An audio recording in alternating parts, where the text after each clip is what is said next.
Hello, everybody, and welcome back to the Amazing Race Rewind podcast, the podcast where we rewind back in time to watch the earliest seasons of The Amazing Race for the first time. My name is Andrew.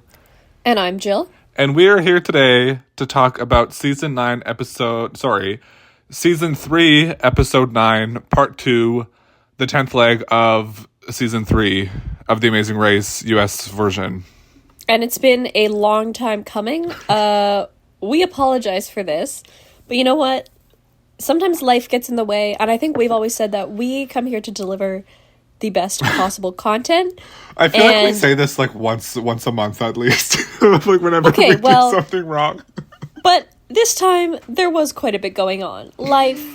I got sick. I quite literally lost my voice. I could have recorded if I could have spoken, but I physically couldn't speak. Yeah, Jill sounded like she was in palliative care. Like she was 90 years old on the brink of death. Seriously, her voice. You guys should have heard it. You shouldn't have heard it because that would have been bad. I got sent home from work because I came into work thinking I can speak, I can do this, and by about hour, I wasn't even an hour and 20 minutes into my work day, I had lost my voice. So we're not here to make excuses, but we want you, as our loyal fans, to feel appreciated and feel like we aren't, slacking off. So that's our little explanation. And Jill, I was like, okay, are you ready to record? And then she sent me a voice memo. And then she's like, it's okay, we can still record, I just won't speak that much. And I was like, no, that's not the point. This is a podcast. All we do is speak. It can't just be me here. I know, but I just thought, I can just, contribute a little bit here and there, and Andrew can kind of just do all the exposition of the episode. But that's not happening. That's not going to happen. But what will happen is Season 3, Episode 9, Part 2. What did you think of Season 3, Episode 9, like 10? I liked the tasks. I liked... It's kind of funny.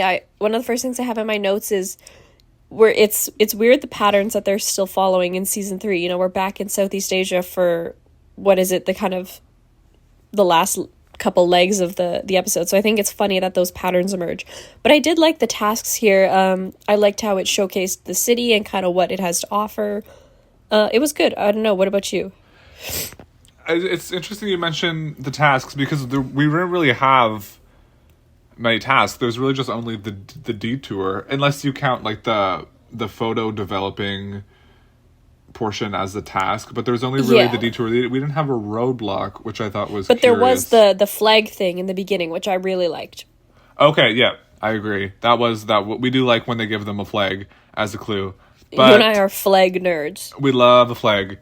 But overall, yeah, it was a good episode. I think we got rid of a team that I wasn't sad to see go. Some people made me a little bit unhappy. There was a lot going on in this leg. It was kind of a weird design how we went from like Malaysia to Singapore. Like we were kind of like hopping around a bunch of different places. It would have been nice if they would have just like stayed in Malaysia for the leg and then like did a leg in Singapore next time. Yeah. Okay, so shall we get into the beginning? I think we just get right into it, yeah. So the pit stop was on the ship from last episode, and the ship is going to go to Lucerne, and John, Vito, and Jill are the first to depart at 12:42 a.m., and they're told to go to the Jet d'Eau 50 miles away in Geneva. And it's the largest fountain in Europe, which, once again, we love to do the largest X in Europe this season. 450 feet tall. We really do. It's kind of... The thing is, I understand it's the largest in Europe, but it's kind of funny because none of them are overwhelmingly big. Like the falls were impressive, but it wasn't like, wow, that's incredible. Like the falls from the earlier episodes. Right. Like it's not like, that's, wow. Yeah, and this fountain, I would argue, is not even the best fountain of the episode. Because they went to, was it in Singapore with the Fountain of Wealth? Yeah, that was much more exciting than this Geneva Jet d'Eau. Yeah, so an underwhelming fountain to start. However, we mentioned the flags before. I love what their initial clue, how it's constructed because they were just given a flag and told to. Was there specifics about how to, like, which city to fly to? I forget. I don't know how they knew which city to go to because they didn't know eventually. Maybe that was, they were like given a flag. I actually don't know. Because then what was the point? But either way, it's the flag of Malaysia, but they're told to get to this place. So the first initial bit is that all of the teams trying to figure out what the flag, what country it represents. Yeah. And nobody knows what it is. Ken Gerard's cab driver does. I knew it right away. Did you? I did not know. Oh, interesting. I don't think so. Although I did watch this episode a while ago, but I don't think I knew.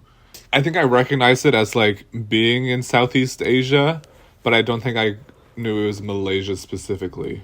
But either way, I think even if you're in that situation and you're pretty sure, like, if we're going to the airport, I'm still double checking before we book those flight tickets, you know? Oh my God, I'm looking in a book or something. Do you think they would let a team go to a completely wrong, like, let's say some teams just, like, thought it was Brazil. Do you think they would let them go to Brazil? I don't know, because they are paying for the flights. Maybe. Yeah. And also that's just, like, horrible TV because people are just in Brazil and then now what? But then again, they did know which city to go to, so I guess, like, they gave them the flag and then they knew that they were going to Kuala Lumpur. Yeah, I don't know. So I don't know how I don't remember. We did watch this episode a little bit ago, so the details are a little bit fuzzy here for us. Yeah, but that's something I'd like to explore maybe in the deep dive. Just that concept of what do you do, like, would they let a team fly to the wrong continent? I doubt it. Me too, especially because they're paying for those flights. Yeah, but I really doubt that would happen to begin with, because you would think the teams would, like, talk to each other about where they're going. And but I guess if a team's, like, completely ahead or behind and don't interact with other teams, that could happen. Yeah, but either way, all of these teams do figure it out more or less pretty quickly. So Ken and Gerard depart second, Derek and Drew in third, and we learn that it's their birthday, so happy birthday to them. But they kind of forgot. They forgot? Yeah, they're like, don't they have this kind of moment where one is like, yeah, we forgot it was our birthday this morning when we woke up? Well, I guess that makes sense because, like, time dates aren't real on The Amazing Race because you don't need to know what day it is. You're in a void, yeah. You're waking up at 3 a.m., like, your sleep schedule is non-existent. You're in different time zones every day. Yeah, seriously. So, yeah, that makes sense. But regardless, happy birthday to them. And Terry and Ian departing 2:35, and Flo and Zach are the last to depart at 2:41. And notably with Flo and Zach is always concerned about money, it seems. And he's looking to take a train to Geneva as opposed to a taxi. And all other teams are going via taxi. Yeah, and Flo... This is, to me, these last... Like, because we've mentioned we both watched episode 10 as well at this point. You're really starting to see kind of the breakdown in communication between Zach and Flo. It's really coming to a head here. And it's becoming increasingly harder and harder to watch. It really is, unfortunately. Yeah, because I think the difference between Flo and Zach as opposed to a bickering couple such as Tara and Will, or even Frank and Margarita from season 1, is that with Frank and Margarita and Tara and Will, there is, like, more back and forth, but here it just seems as if Zach is just taking it all and not really... He's not very vocal, like, whether that's just something they're not showing or whatnot, but it just seems like Flo is very expressive and vocal, and Zach just doesn't deal with things that way. That's how it's presented. Yeah. So it's a lot harder to watch to see her just, like, scream at him and then him just, like, sit there in silence. Yeah. Yeah. Okay, so Terry and Ian, they're asking around about, like, what the flag is, and they get told that they're on the wrong continent. And another thing with Zach and Flo is they're elated because they're told to go to the Petronas Towers, and they're elated about the Petronas Towers for some reason, and they immediately know it's in Kuala Lumpur. I don't know. I've never heard of this before. I've vaguely heard of them, like, at some point. I don't remember quite where or why, but I wouldn't say I would know they were in Malaysia, but, like, I'm aware of their existence. Yeah, but it seemed as if they were very, like, we rarely see teams have a reaction about where they're going, but Zach and Flo were really excited about the Petronas Towers. Yeah, so good for them. So we see a fun shot of John, Vito, and Jill, who are seemingly wheeling their luggage down the freeway. And then there's, like, a quote here, it's like, do you want to take this exit, while they're just, like, walking? on the highway. It's quite comedic. It's something out of a comedy movie. It really is. And speaking of movies, Ian is just so intense at all times. And like, so Terry and Ian approach a local, and Ian goes, "We're in serious trouble and we need your help." About it sounds like directions. it sounds like he's recruiting people. Like, he has a kind of Seriously. authoritative voice. Like, you know, the like, "I want you," like the military ads. That's like, what it is, yeah. Yeah, it's very direct, very... But you know what? I think that's why they've gone so far, because he's direct, he's concise, and he's efficient. And he's efficient. So yeah, all teams make their way to the airport, and there are not a lot of flights to Kuala Lumpur. However, Tara and Ian are the first ones out of Zurich at 7:50 a.m. And they did great work at this airport here. They really did, and this kind of gives them a leg up for a good bit. Yeah, absolutely. The twins help out Flo and Zach with tickets, and we get another Flo and Drew conversation at the airport.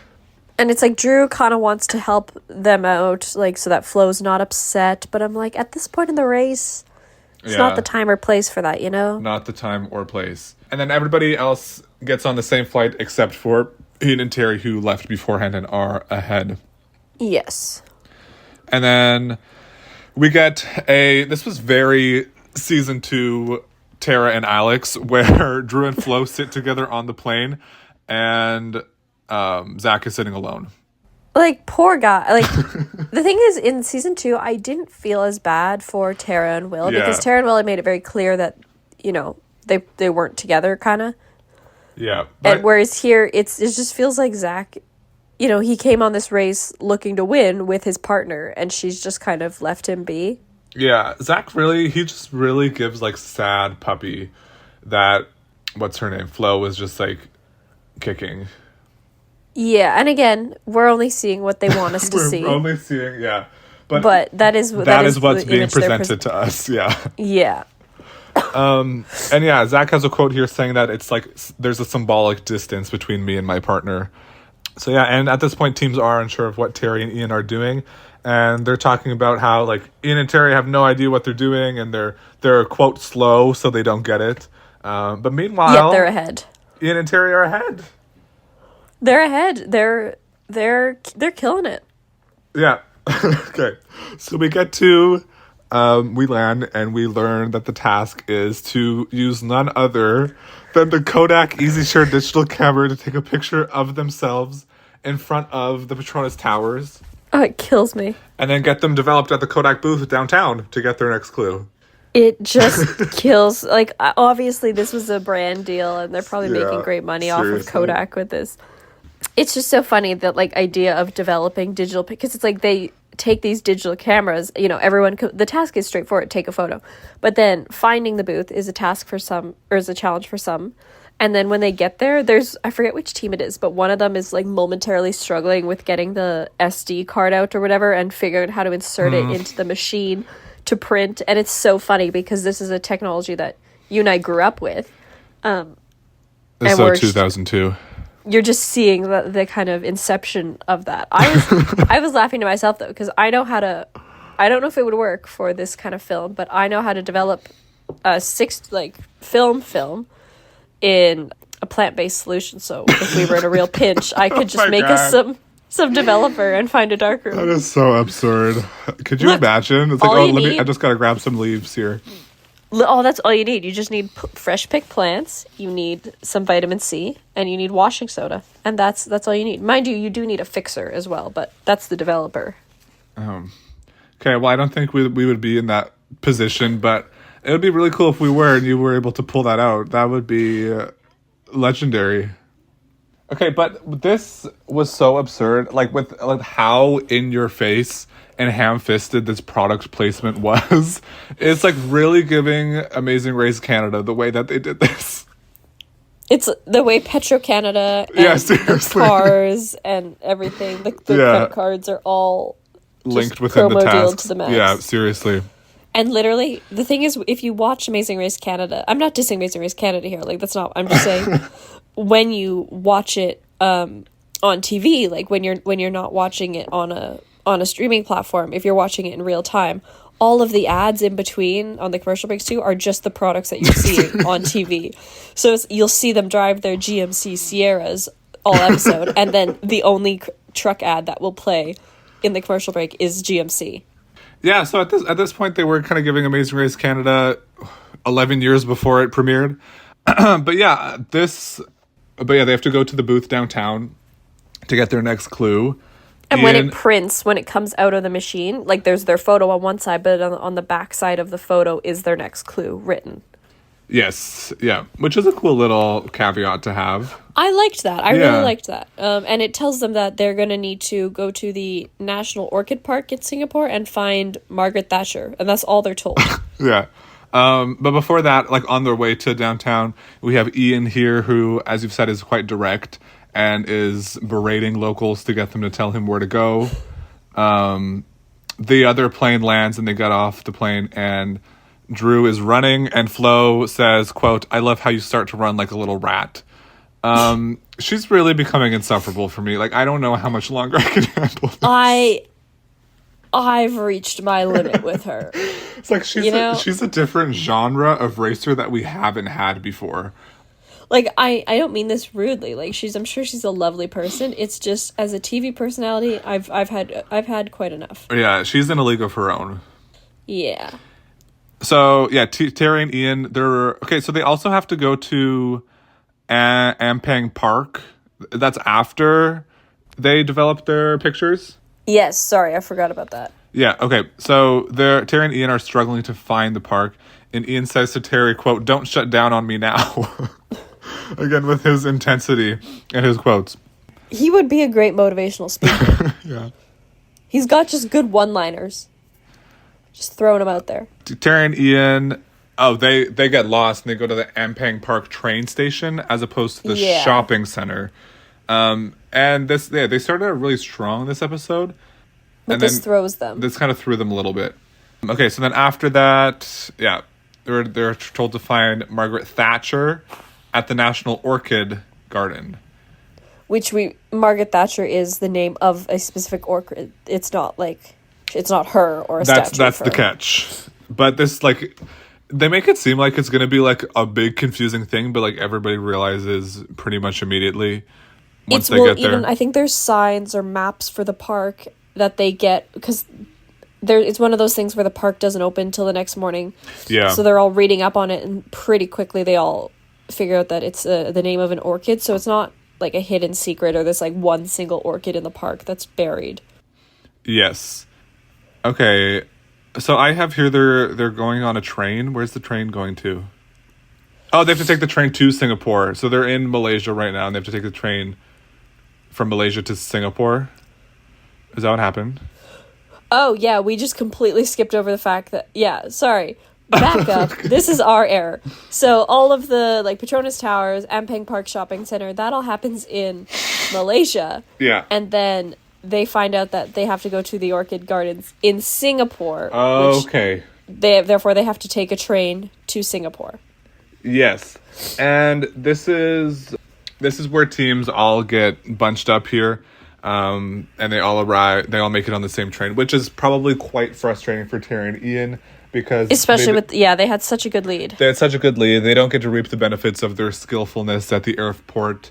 However, TV-wise, it made me happy as a clam. It did. And it gives us, especially because I said that added bonus of when they get to the Orchid Park, it's not open, so they all have to wait overnight. So you just have an even tighter, closer race. Yeah. So Derek and Drew give commentary on all the teams being together, and they say that they're fine with it because their strategy is just to beat people by sprinting at the finish, which is probably a direct result of watching the season 2 finale. But you know what? Good for them. Doing your research, planning ahead. I mean, you would think you would watch the show that you're going on beforehand.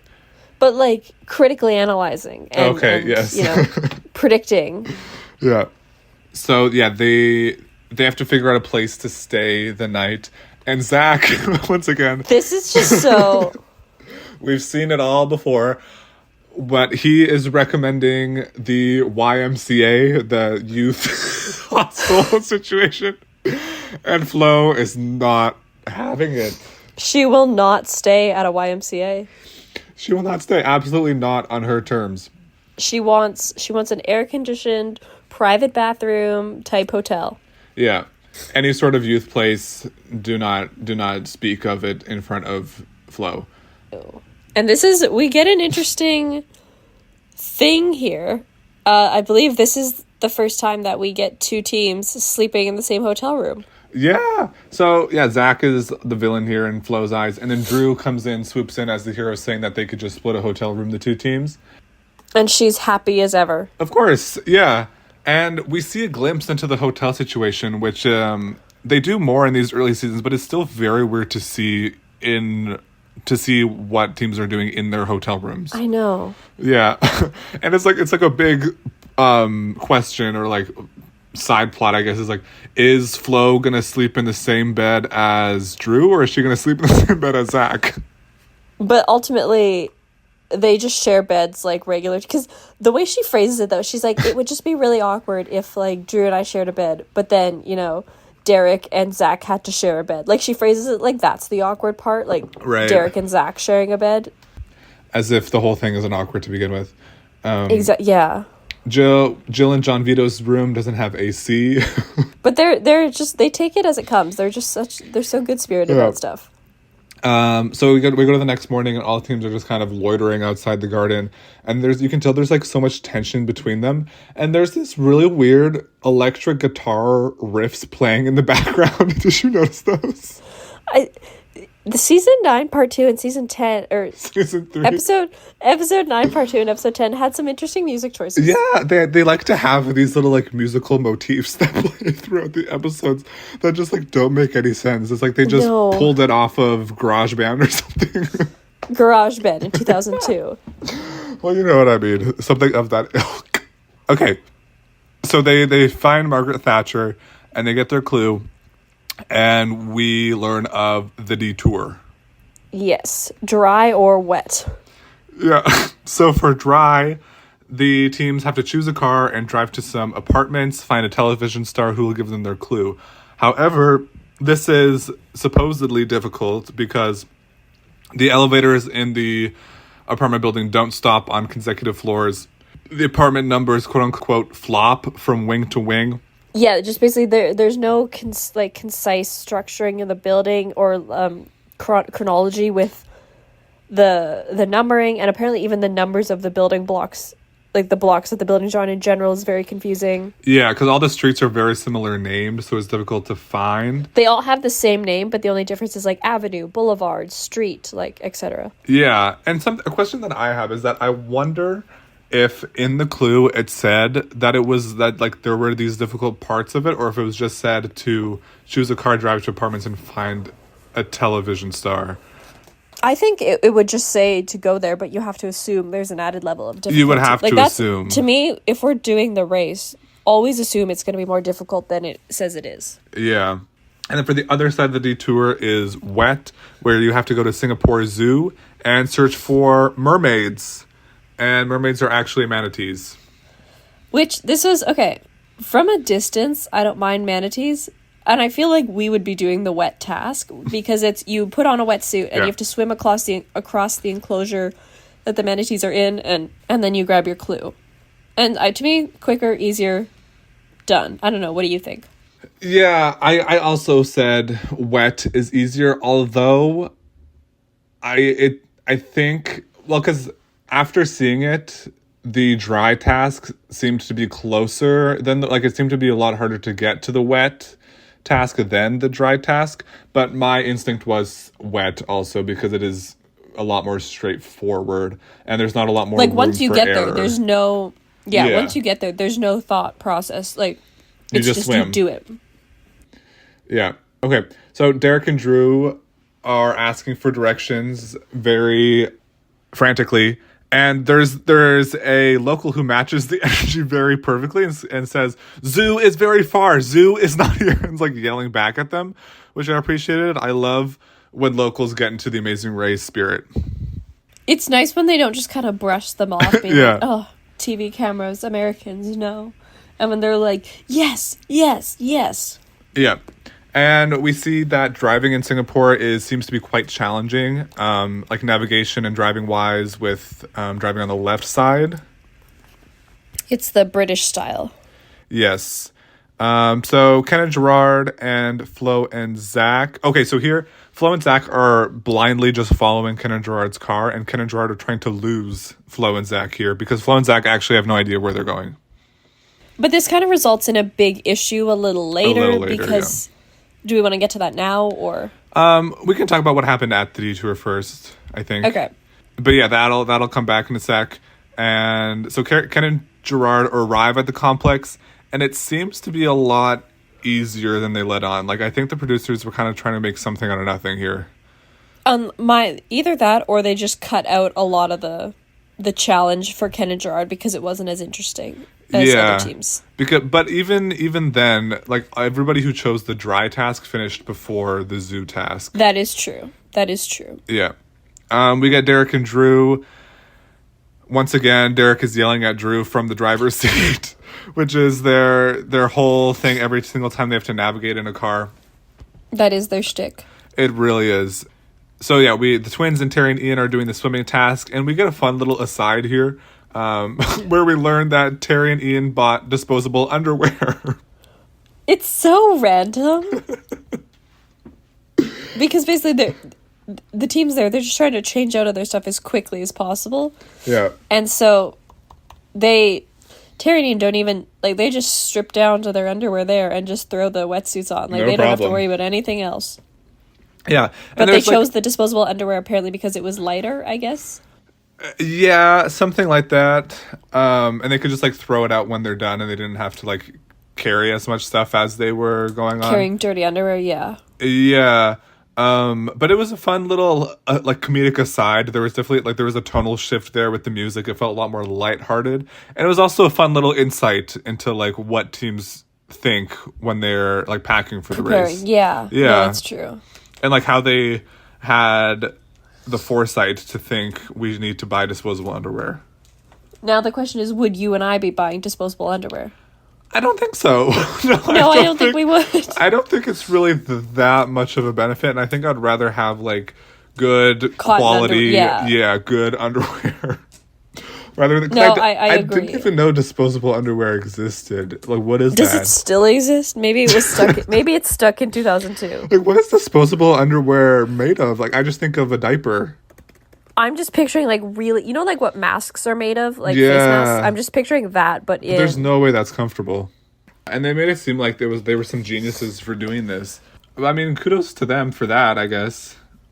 Yeah, who knows? Yeah, I enjoyed this moment of the episode. It was fun. And it was a good character moment for them. Yeah, it was a good character moment, and it was a nice little, like, fun fact. Yeah, and then they got to swim with the manatees. Okay, so Ken and Gerard are the first to finish the detour, and they're told to go to the Fountain of Wealth in downtown Singapore, which is super cool. And it's a fountain that brings good luck and fortune. It was, like we said, the fountain at the beginning of the episode was not... I don't even remember it, to be honest. Yeah. I remember this one, though. But this one was so cool. It's, you, like, walk into it, you get completely soaked, and it's called the Fountain of Wealth because supposedly it brings you good luck in terms of wealth and fortune. Yeah. So actually, with this one, I was doing a little bit of looking around online, and I saw somebody say that this task was actually a roadblock. That does make sense. Like, it makes sense, yeah. What was a roadblock, though? Like, walk into the fountain? No, seriously. It's like the fastest, most useless roadblock ever. Just, like, get a little bit wet, grab a clue, and leave. Like, great location. Because I think I did notice that, like, only one person ran into the fountain at a time. But I thought that's just because you're getting soaked. So they were just, that's like... That's what I thought, too. Yeah. Yeah. So, yeah, that's a fun little tidbit that I thought was interesting. So we have a quote here from Terry where she's saying, where, like, Ian is doing his regular thing where he's like, come on, like, hurry up or whatever. And Terry goes, do you want to help instead of come oning? And I think that's a good little synopsis of them as a team. It really sums them up, yeah. Derek and Drew complete the detour before Terry and Ian. Zach and Flo finished the detour as well. And here we get a little bit of a mishap because Ken and Gerard don't have a map, but Zach has a map. Or they do have a map, but they theirs want to isn't trade. as good. Yeah. Like, Ken and Gerard's map isn't really... I think it's probably more like a tourist map, like, Right. with, like, not super useful. Yeah. I think like Zach's was much more extensive. So what they were thinking was that Ken and Gerard offered to trade maps with Zach because Ken and Gerard are better navigators, and then Zach and Flo could just follow them. Yeah. And Zach said no to this offer. And Flo loses it here again. Flo is super mad. Because I think she's saying to Ken and Gerard, or one of the two, because they're kind of running in between the two cars in the parking lot, and she's like, what do you mean? Like, you aren't going to help us? Blah, blah, blah. And I think Ken or Gerard just says, like, he didn't give us the map, blah, blah, blah, and then runs to their car. And then she turns back to Zach and loses then, it. yeah, unleashes her wrath upon him. But Ken and Gerard, one of them stood up for Zach a little bit and told Flo not to yell at him. Which, good on them. Yeah. But eventually, Flo does bully Zach into trading maps and continues to braid him to another level.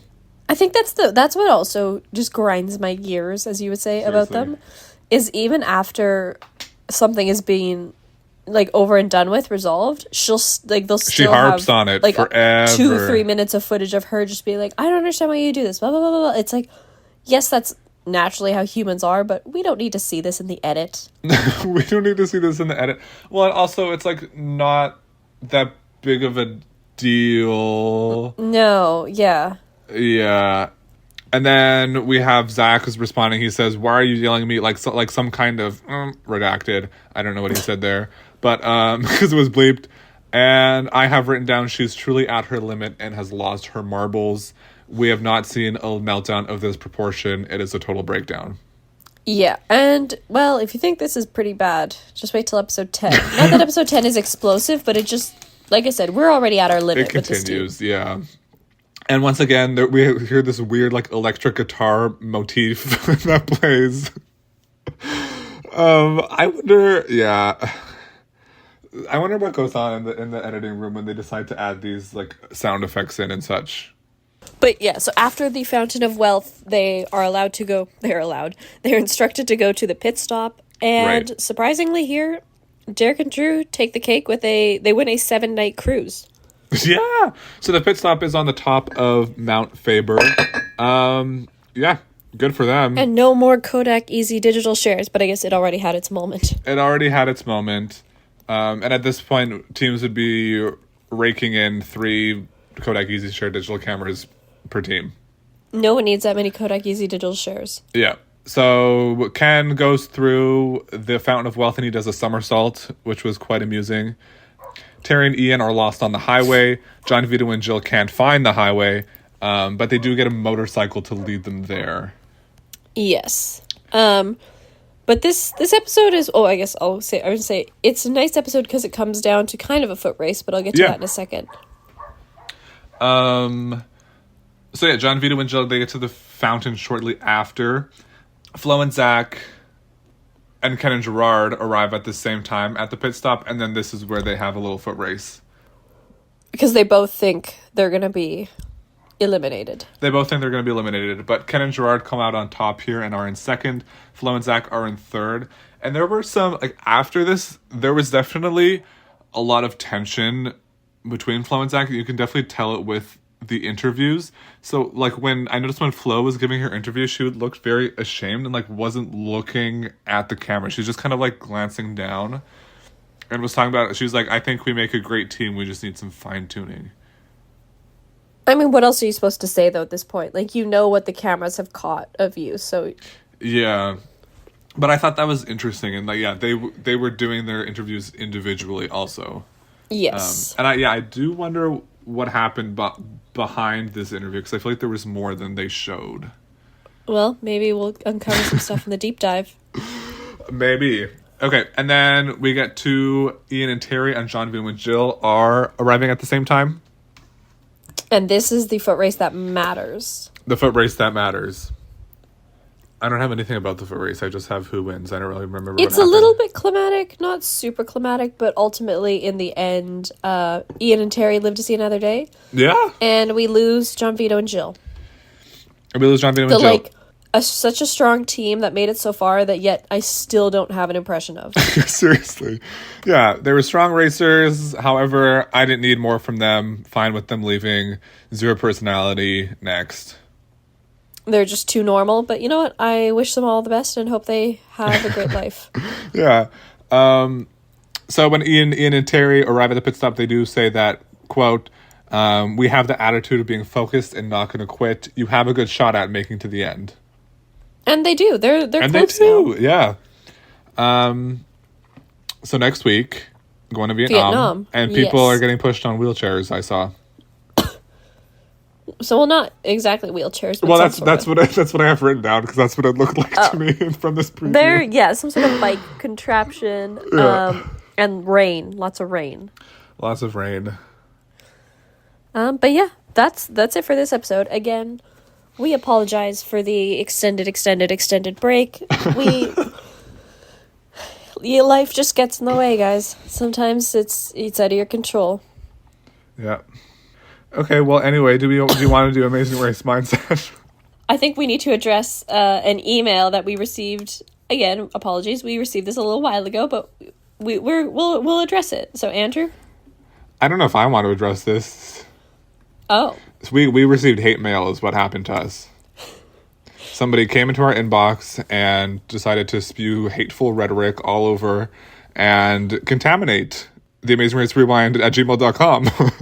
Are we going to mention the fact that this was indeed your mother? Yeah, it was my mother, and she came in here angry, and she wanted to give us a piece of her mind. So this email was entitled Amazing Race Mindset Scam.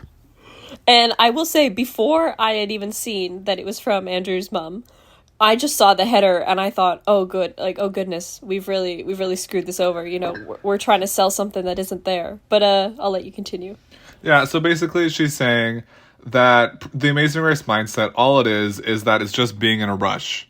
There's nothing more to it, nothing less. All it is just being in a rush. It's not really that big of a deal. Because she wanted to kind of think about how she can utilize the Amazing Race Mindset in her life. And she doesn't, because she's rarely in a rush, unlike us. So she pretty much just called us unorganized one.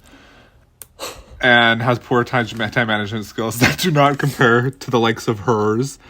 And at the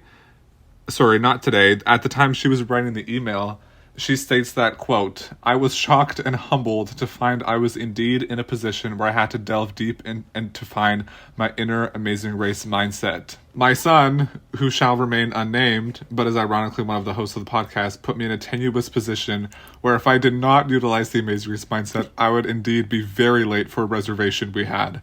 End quote.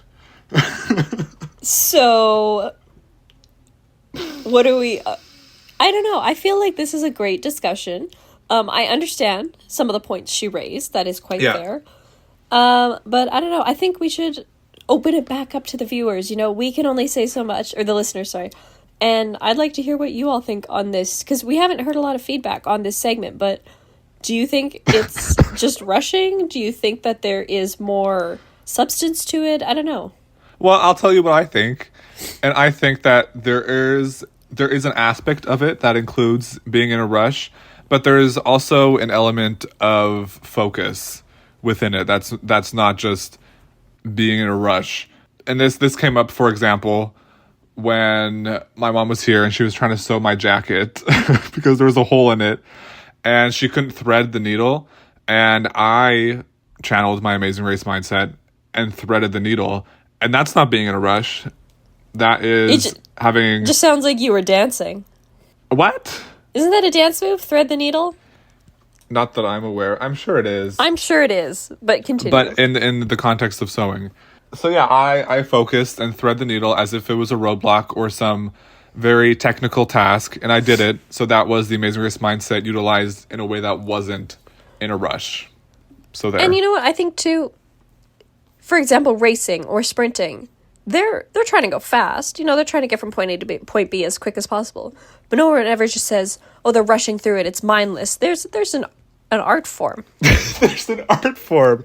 You see, the Amazing Race mindset, you can't reduce it. It is complex. It has layers and things that not even our simple minds can comprehend. It transcends the human brain.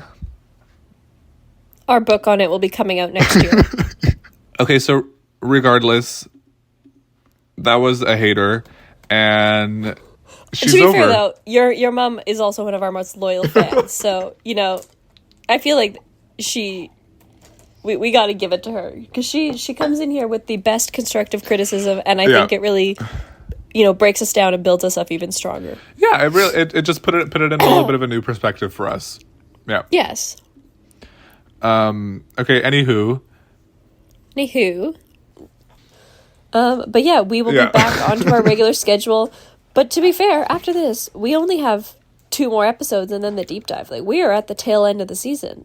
Well, there are, like, the finale will be 2 parts probably, because it is a 2-hour episode for episode 11, so depending on how much gets covered. Yeah, so I guess TBA. But we don't know anything. 2 to 3 more episodes. Like, we're in the last leg. We're on the last leg. Pun intended. Yeah, and with the deep dive coming up, if you have any additional information or fun facts or tidbits from season 3 behind the scenes, we would love to know, so we can include that in the deep dive and we can give you credit for such. Yes, we greatly appreciate it. Yeah, and you can follow us on Instagram at AmazingRaceRewind for updates. Send us an email with any inquiries if you want to have a chat with us. Let us know your thoughts or opinions at AmazingRaceRewind@gmail.com. No. Otherwise, give us a good rating on Spotify, Apple Podcasts, etc. To help us out. We want you guys to see us on your Spotify Wrapped. Yeah, Spotify Wrapped. It should be out anytime by now. I thought it but was. Jill, you don't even use Spotify. Yeah, well, Apple has its own, Andrew. Yeah. Did the Apple Wrapped come out? If you plug it into a sketchy website, it gives you your own Apple Wrapped. So that's what I will be doing. Okay. Well, I thought Apple did have their own yearly thing. I'll show. Well, after the call. So thank you guys so much for tuning in, and we'll see you next time with episode 10. Bye.